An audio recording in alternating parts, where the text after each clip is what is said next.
doa sendiri kan sederhana. Doa itu sebetulnya adalah undangan. Doa itu artinya ajakan. Sadari kehadiran Dia dalam diri, menyadari nafas itu sudah doa. Menyadari nafas itu doa. Kenapa? Lihat saya semuanya. Ketika nafas masuk, di ruang cipta kita sedang menciptakan yang negatif. Itu direkam loh oleh nafas kita dan dibawa keluar dan itu akan menjadi realitas. Itu yang disebut dengan hukum tarik menarik. Makanya hati-hati dengan pikiran. Apa yang dipikirkan itu akan menjadi kenyataan. Apalagi diulang-ulang. Mulai sekarang stop membicarakan yang kita tidak suka. Karena semua yang kita tidak suka kalau terus menerus diulang-ulang di pikiran, diulang di kata-kata. Itulah doa kita yang sebenarnya, itu yang akan menjadi kenyataan. Tidak suka sama perilaku pasangan, karena keburukannya stop membicarakannya pada siapapun. Pasti akan berubah pasangan menjadi lebih baik. Lucu kadang-kadang. Habis sholat didoakan supaya pasanganmu tambah baik. Tetapi keburukannya dibicarakan kepada si A, si B, si C, si Z.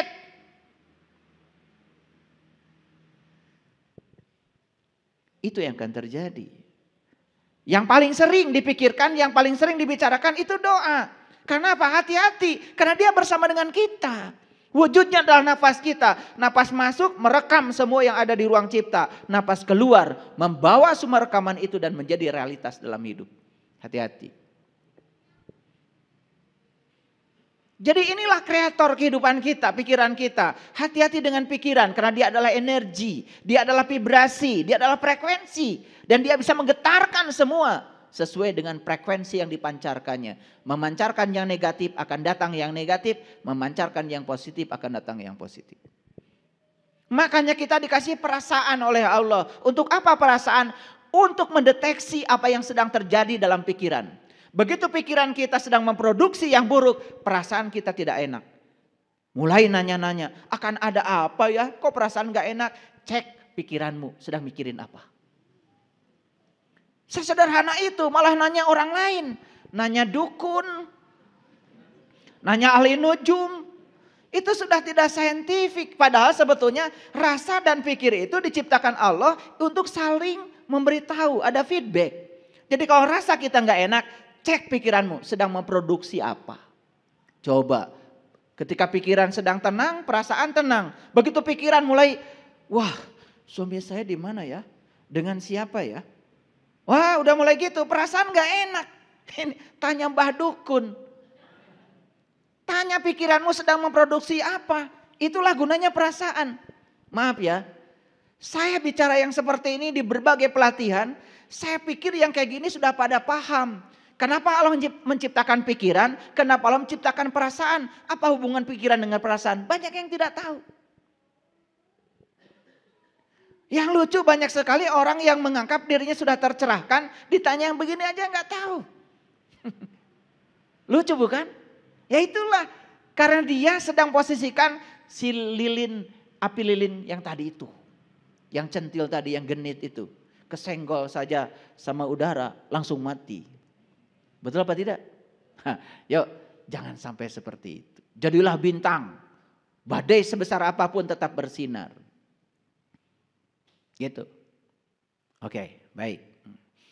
Jadi kita sudah tahu ya, orang yang sedang tidur itu jelas dia tidak sadar.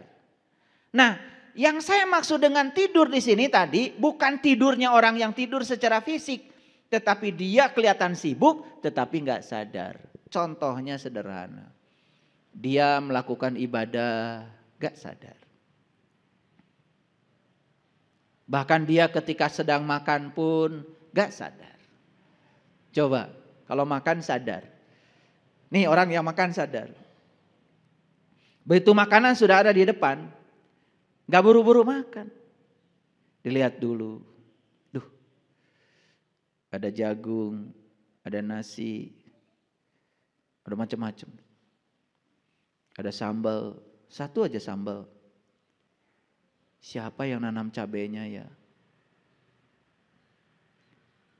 Berapa lama nanam cabai itu? Siapa yang nyirami tiap hari? Siapa yang mikul ke pasar? Pernah gak mikir gitu? Ya, Karena kamu tidur. Begitu lihat sambal aja, nggak usah yang lama, yang lainnya, sambal dulu. Sambal itu satu keluarga kan, cabai, tomat, terasi. Terasi itu prosesnya panjang, betul nggak? Iya. Saha anu ngalalaukna ka tengah laut, betul? Waduh. Jadi sambal saja kalau dihitung, kalau saya tanya sekarang, berapa ribu orang yang berjasa menciptakan sambal, sampai sambal itu datang di hadapanmu. Kamu itu taunya cuman orang yang ngerendo sambal segitu aja. Padahal siapa yang nanam cabai, bawang bodas, bawang berem, tomat. Betul? Apalagi pakai cikur, siapa yang nanam kencurnya juga. Waduh, luar biasa. Itu baru sebatas itu saja. Masa iya habis nyolek sambal kemudian ngomongin orang? Kalau orang yang sadar, betapa banyak ya hutang budi saya kepada banyak orang. Dari satu sambal saja, coet sambal. Calonnya coet nasaha. Nunyan mutu nasaha. Berapa lama dia itu, betul nggak ngangkut? Aduh. Kalau kita sadar saja di situ, ya mohon maaf ya. Saya kalau ngomong ini pengen nangis. Kenapa? Saya kalau mandang aja makanan, masa iya saya berbuat jahat setelah makan? Sementara saya sendiri begitu banyak berudang budi kepada makan. Belum lagi nasi. Waduh. Satu butir nasi itu luar biasa. Coba kita pikirkan satu butir nasi. Yang pertama yang berjasa siapa? Bumi, Ibu Pertiwi. Lamun eueuh tanah kumaha mau jadi. Yang kedua air, yang ketiga udara, yang keempat matahari. Apakah matahari berdiri sendiri di sana? Tidak. Dia dibantu oleh sistem tata surya yang sangat ruwet hanya untuk bersinar menyinari satu benih padi. Sadar gak? Yang gak sadar, kita kehilangan kesadaran. Makanya makan saja, hanya menjalankan rutinitas. Malah baru saja makan sambal langsung marah-marah. Tengenah ya teh sambal teh, kurang iya kurang itu, ya Allah. Itu perilaku setiap hari kamu dan ingin dibilang tidur, ingin dibilang sudah bangun dari tidur orang macam gini, ya Allah. Kalau orang yang sadar, apapun yang dilihat, dia lihat dengan kesadaran. Ketika dia lihat makanan di depan saja, ya Allah, belum makan. Allahumma Rabbana barik lana fima razaqtana wa qina azabannar. Ya Allah, berkahilah rezeki yang Kau anugerahkan padaku. Dan semoga setelah aku makan ini, semua makanan yang aku santap ini menjauhkan aku dari neraka. Tidak boleh ada satu orang pun yang terluka oleh kata-kataku setelah aku makan ini. Tidak boleh ada orang yang berkurang kebahagiaannya setelah aku makan ini. Begitu enggak? Saya tidak bicara sholat terlalu jauh. Itu aja yang sederhana. Ketika kamu pakai baju, pernah ingat gak siapa yang nanam kapasnya? Siapa yang memintal kapas menjadi benang? Siapa yang menjadikan benang jadi kain? Dan siapa yang menjadikan baju ini menjadi bagus? Coba. Sekarang tanya dari tadi pagi. Berapa banyak jasa orang yang kau pakai selama hidup? Lihat rumahmu. Begitu lihat kaca. Begitu lihat kayu. Begitu lihat pintu. Begitu lihat semua perabotan di rumah, lemari dan lain sebagainya. Berapa ratus ribu orang yang terlibat untuk menghadirkan semua alat-alat rumah tanggamu. Kamu melihat tanpa kesadaran. Masih menganggap dirimu sudah bangun? Apa kabar? Kamu tertidur, tidak sadar. Lucu. Habis makan saja membicarakan orang. Habis makan menelepon orang, marah-marah pada orang. Di mana cinta kasihmu? Di mana kesadaranmu? Terlalu jauh saya bicara tentang ibadah. Terlalu jauh. Saya bicara itu aja yang sederhana. Memandang sambal terasi saja. Kita bisa menangis kalau dengan kesadaran. Memandang kangkung saja bisa menangis dengan kesadaran. Apalagi kalau dikaitkan bagaimana Allah menciptakan semua itu. Bagaimana semesta menciptakan dan menghadirkan semua itu. Makanya banyak yang menganggap lelucon. Ketika leluhur kita membuat upacara untuk padi, dibilang musyrik. Siapa yang musyrik? Anda yang tidak saintifik, Anda yang tidak mengerti. Mereka menghormati semesta. Mereka menghormati bagaimana itu terbangun. Makanya saya kalau makan, selalu saya ingat. Untuk semua makanan yang ada di hadapanku. Memanunggalah dengan tubuhku. Ketika memanunggal dengan tubuhku sehat, kuat, sempurna. Jangan datang ke tubuh ini membawa musibah. Makanya habis makan tidak pernah sakit perut. Sakit perut tidak ada masalah.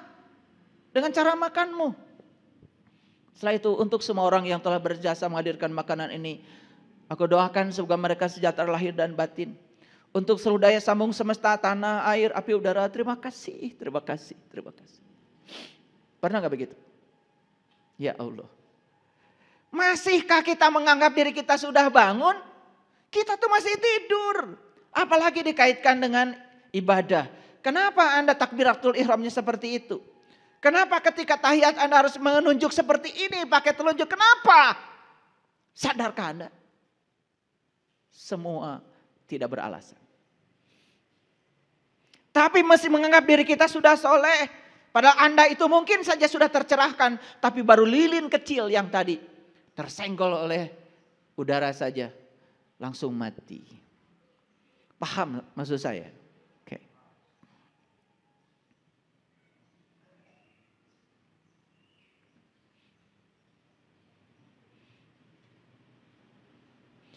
Inilah pepatah leluhur kita. Hirup teh kudu bisa ngahudangkeun kanu sare. Lihat saya semuanya.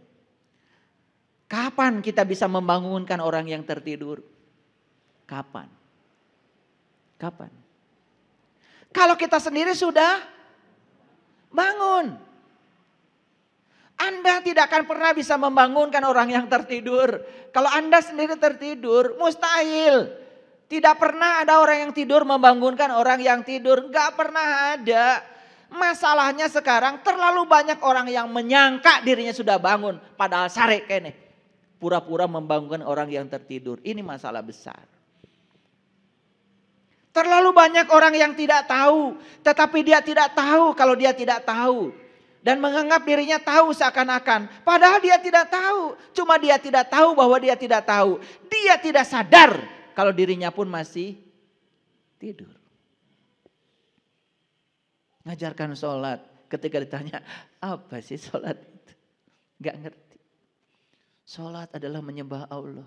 Kalau menyembah, yang disembah dengan yang menyembah masih ada jarak dong. Betul apa tidak?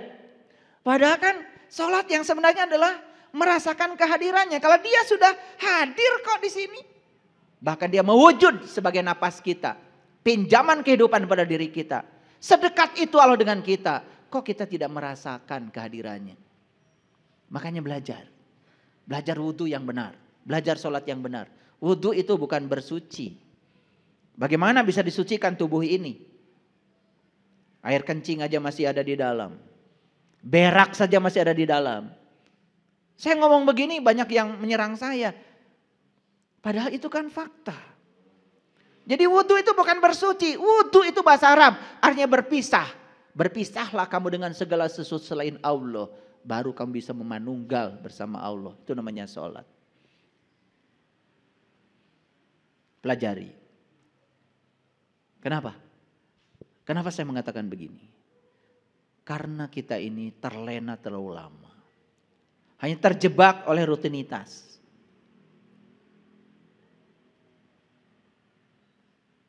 Wudhu yang menggunakan air di kamar mandi, yes, saya juga melakukan itu. Tetapi apa yang harus kita lakukan? Di situ. Kesadaran apa yang saya tumbuhkan di situ? Kenapa Nabi Muhammad ketika sedang wudhu itu beliau banyak sekali afirmasi yang beliau bacakan. Ketika membasuh wajah beliau katakan, ya Allah putihkan wajahku dengan cahayamu. Afirmasi itu. Yang disampaikan ke wajah itu air. Tapi beliau doanya, ya Allah putihkan wajahku dengan cahayamu. Supaya wajah kita itu penuh dengan persahabatan. tidak penuh curiga, menyenangkan ketika bertemu orang, tidak menakutkan. Habis wudhu masih menakutkan. Betul apa tidak? Ketika membasuh kaki, Nabi Muhammad mengajarkan, ya Allah, kuatkan kakiku dalam menempuh syiratmu ya Allah. Ada itu doa-doa seperti itu. Itu dalam bab fikih itu ada. Kita semuanya hanya mengikuti kebanyakan orang. Orang melakukan begitu ngikut aja. Yang penting sudah basah wajah, sudah basah tangan, sudah basah kaki kita, udah. Merasa sudah punya pahala. Lagi-lagi pahala. Apa sih pahala itu? Kita juga gak ngerti. Karena dalam bahasa Quran gak ada pahala. Yang ada ajrun. Ajrun itu zat sebetulnya. Jadi ajrun yang sebenarnya itu adalah zatnya Allah. Maka pahala yang sebenarnya adalah Allah. Ketika kita merasakan kehadirannya setiap ruang dan waktu, itu pahala kita yang sebenarnya. Dan orang yang seperti itu akan terkontrol kehidupannya. Tidak mungkin melakukan kesalahan. Tidak mungkin mengkhianati dirinya sendiri. Tidak mungkin berbohong pada sejati dirinya. Tidak mungkin. Selalu bersujud kepada Dia yang hidup di dalam dirinya. Paham sampai di sini? Oke, lanjut dulu. Makanya di dalam Al-Quran Allah bersumpah. Yaitu di Quran surat Al-Falaq. Lihat saya semuanya. Al-Falaq artinya apa? Al-Falaq itu artinya subuh. Tahu subuh? Subuh itu transisi dari gelap ke terang. Subuh. Dan subuh itu etapa yang sangat berbahaya. Bisa tidur lagi, bisa terus bangun. Yang terus bangun, dia akan menyaksikan matahari jam 8, matahari jam 9, matahari jam 10 sampai matahari jam 12. Puncaknya matahari. Dan ketika jam 12, apa yang terjadi? Disitulah bayangan kita mengecil. Betul? Suka memperhatikan? Ya, gak memperhatikan. Jam 12 itu puncak di mana bayangan kita mengecil. Apa itu bayangan? Innama dunya laibun walahun. Sesungguhnya dunia itu adalah mimpi dan senda gurau. Dunia itu bayangan. Orang yang sudah sampai di puncaknya matahari, dia melihat bayangan itu mengecil. Artinya apa? Kemelekatan pada dunianya hilang. Gitu enggak? Itu secara fisik bukan? Secara spiritual Allah mengatakan di Quran, Rabbul masyriqain wa Rabbul maghribain. Aku punya 2 matahari loh kata Allah. Satu matahari jasmani, satu matahari ruhani. Matahari jasmani ada di luar sana. Itu untuk proses fotosintesa jasmani. Tapi satu lagi ada matahari dalam diri kamu. Dan itu untuk proses fotosintesa ruhanimu. Selama ini matahari yang kau saksikan cuma satu di luar sana. Matahari dalam dirimu sampai hari ini belum disaksikan. Padahal pusat semesta ada dalam dirimu. Begitu kata Quran. Sanurihim ayatina fil afaq wa fi anfusihim hatta yatabainahum annahul haq. Aku bentangkan kebesaranku di segala ufuk, dan yang paling penting aku bentangkan kebesaranku pada dirimu sendiri. Dan siapa yang menemukan kebesaranku pada dirinya, maka dia sudah menemukan kebenaran. Sudah menemukan belum? Makanya poek mongkleng buta rajin. Tubuh kita ini isinya kegelapan. Udah kegelapan tambah lagi ada sombong, angkuh, bodoh, tambah gelap. Padahal kalian sering baca Quran surat Ar-Rahman bukan? Aduh, kalau baca surat Ar-Rahman. Ar-Rahman, allamal Quran, khalaqal insan, allamahul bayan. Asy-syamsu wal qamaru bihusban, wan najmu was-sajaru yasjudan. Was-samaa'a rafa'aha wa wada'al mizan, alla tatghaw fil mizan. Wa aqimul wazna bil qisti wa la tukhsirul mizan. Wal arda wada'aha lil anam. Fiha fakihatu wan nakhlu datul akmam. wal habbu dzul 'asfi war raihan fabi ayyi ala'i rabbikuma tukadziban. Khalaqal insana min salsalin kal fakhar wa khalaqal janna min marijim min nar fabi ayyi ala'i rabbikuma tukadziban. Rabbul masyriqain wa rabbul maghribain fabi ayyi ala'i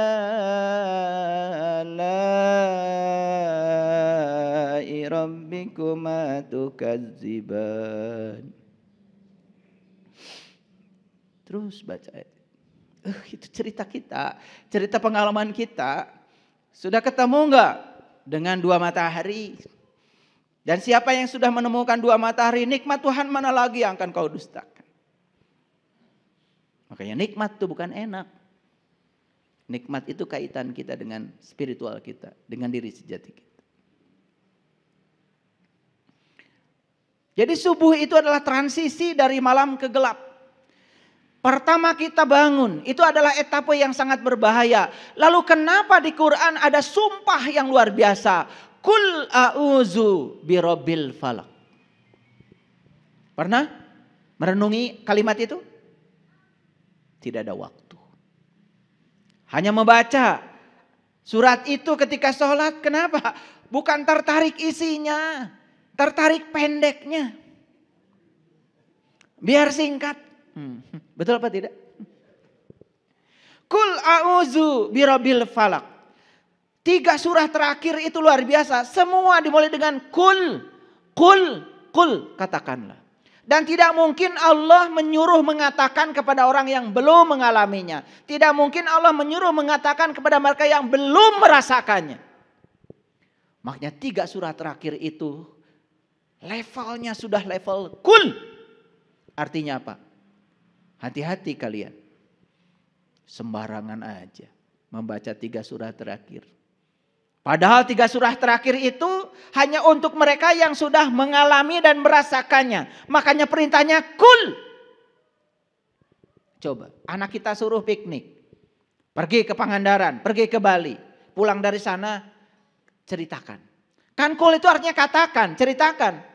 Gak mungkin seorang ibu, seorang ayah tidak nyuruh anaknya piknik ke Pangandaran. Tiba-tiba disuruh mengatakan coba ceritakan Pangandaran. Kecuali ayah dan ibunya sudah sakit. Betul apa tidak? Pernah enggak? Sedikit saja merenungi. Kenapa 3 surah terakhir itu dimulai dengan kul?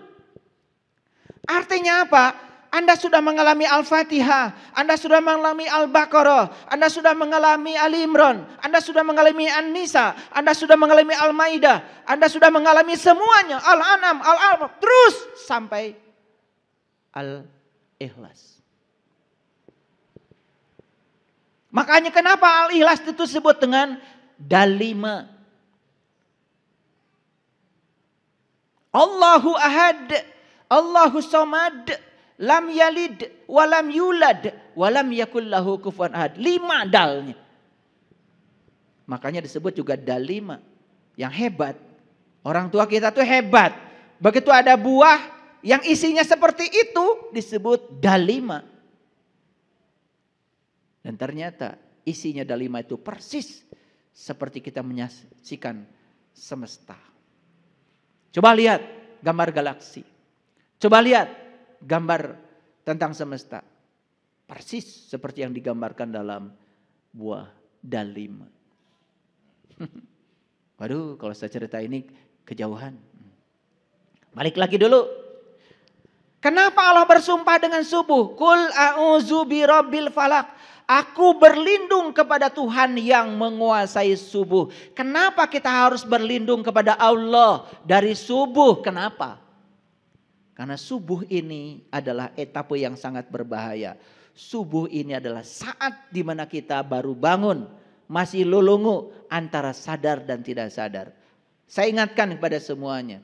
Siapapun yang sudah belajar tentang pencerahan. Kalau Anda baru menginjakkan kaki di dunia pencerahan, sabar. Jangan pengen cepat-cepat bisa. Sabar. Karena apa? Tidak ada yang instan. Anda harus menapaki step by step. Karena apa? Spiritualitas itu tidak ada yang instan. Kalau ada yang menawarkan cepat bisa, cepat itu sudah gak benar itu. Lihat alam. Tidak pernah buru-buru tapi sampai. Lihat pohon pisang di depan rumahmu. Hari ini seperti itu, besok kayaknya masih seperti itu. Lusa masih seperti itu. Tapi 2-3 bulan sudah berbuah. Tidak pernah buru-buru, tapi sampai. Belajar dari alam. Jangan pengen buru-buru. Belajar spiritual pengen buru-buru bisa. Ya Allah, gak nyampe di mana-mana. Itulah pentingnya mengikuti jejak seorang guru sejati. Ikut step by step.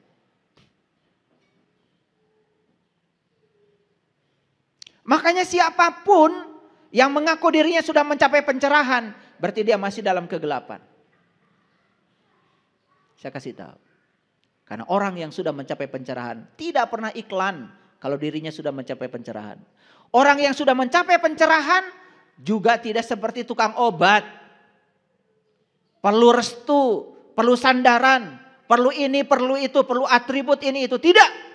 Dia sudah selesai dengan dirinya sendiri. Orang yang sudah mencapai pencerahan, kehadirannya saja pencerahan akan terjadi. Paham? Kalau orang yang sudah mencapai pencerahan, dia tidak pernah mengatakan dirinya sudah mencapai pencerahan. Orang yang sudah sampai kepada Allah tidak pernah mengatakan dirinya sudah berjumpa dengan Allah. Tetapi dampaknya dia perlihatkan. Dia menjadi welas asih. Dia menjadi penuh cinta kasih tanpa syarat.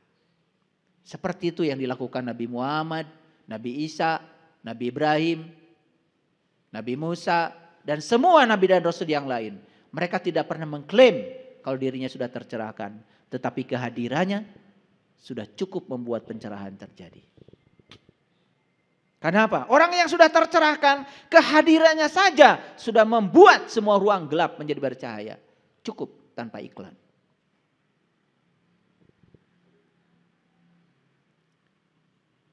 Aku berlindung kepada Tuhan yang menguasai subuh. Apa artinya? Memang kita harus berlindung kepada Dia dari subuh. Subuh yang dimaksud adalah subuh kesadaran. Saat dimana kita baru bangun. Makanya saya kasih tahu para sahabat. Begitu kita sadar, kalau kita tidak sadar. Jangan dulu iklan. Jangan dulu ngajak-ngajak orang. Ayo nikmati dulu sinar matahari pagi. Antarkan dirimu sampai jam 12 siang. Karena di situ bayangan sedang pendek-pendeknya. Karena orang yang sudah tercerahkan tidak butuh sandaran apapun. Bahkan dia sudah melihat kalau bayangan ini, dunia ini adalah senda gurau saja.